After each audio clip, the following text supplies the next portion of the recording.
to the God Guys podcast.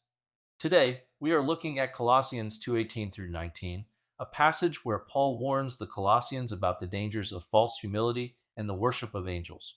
The verses reads, "Don't let anyone condemn you by insisting on pious self-denial or the worship of angels, saying they have had visions about these things. Their sinful minds have made them proud, and they are not connected to Christ, the head of the body. For he holds the whole body together with its joints and ligaments, and it grows as God nourishes it." We live in a world where there's a lot of pressure to follow certain practices or rituals to appear more spiritual or more devout. This can lead to a false humility that isn't rooted in a genuine relationship with Christ. The worship of angels mentioned can be seen as anything that we put before Christ in our lives.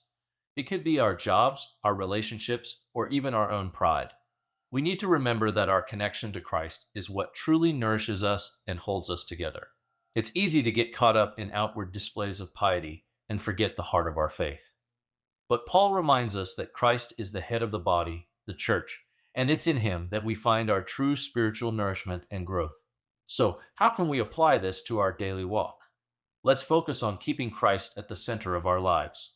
Let's evaluate our actions and motivations to ensure they stem from a genuine relationship with Christ, rather than from a desire to appear spiritual or pious.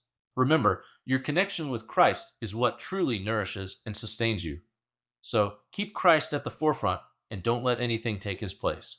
Thank you for joining us today on the God Guys podcast. We encourage you to reflect on this passage and its meaning in your life. Until next time, keep growing in Christ.